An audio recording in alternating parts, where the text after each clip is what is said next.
Today, what I'd like to talk to you about is something my team and I are really passionate about, and that is you got to build a culture of deep listening. It's such a key component of building a dynamic organization. See, our clients say to us, well, what do you mean by deep listening? And we say, if you really want to strategically differentiate yourself in today's marketplace, it's very crowded, it's very dynamic, it's fast-paced and changing.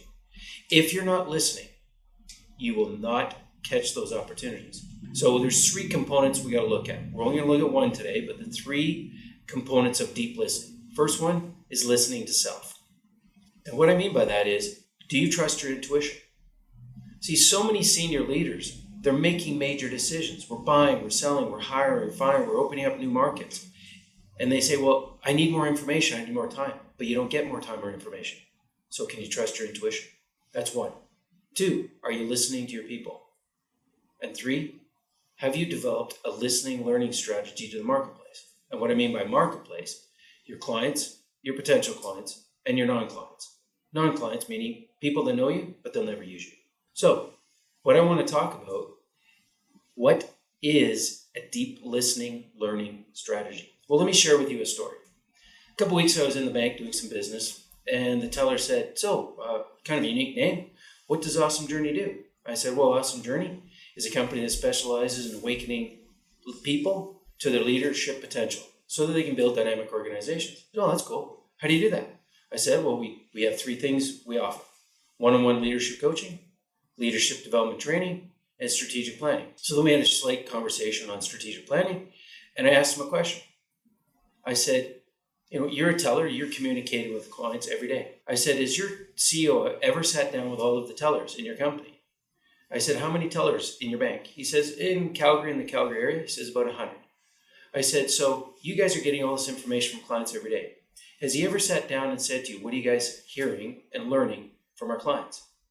And he said, we've never had that. I said, so you're hearing what the client cares about, you're hearing what the client's concerns are, and you're hearing what the client's complaints are.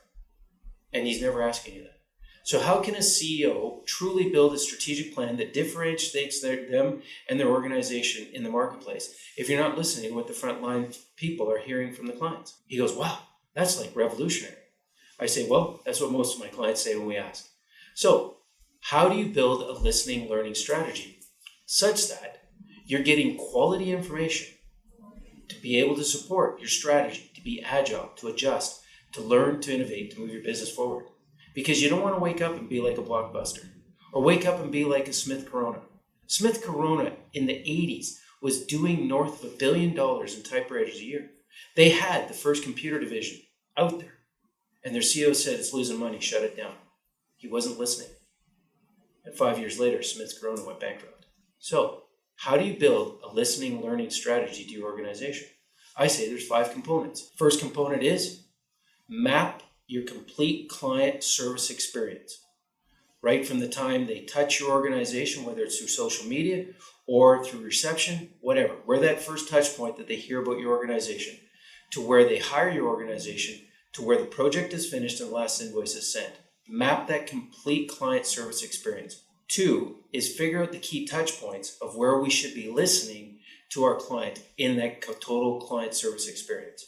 And then the third component is now create the questions that we want to be asking so that the key touch point people know what they're asking, what they're listening for, to what the client's going to give them. So right from the CEO down to the frontline, your frontline operations people, your sales people, your marketing people, your online, every component of your business, everybody needs to be listening and learning for what the client's giving us. What are we listening for? We're listening for what they care about. We're listening for what their concerns are, and we're listening for their complaints. And we need to build questions to listen for those. The fourth component, we need to then assign people to go out there and ask those questions to their counterparts, CEO to CEO, sales manager to sales manager, accounting to accounting, everybody in the organization.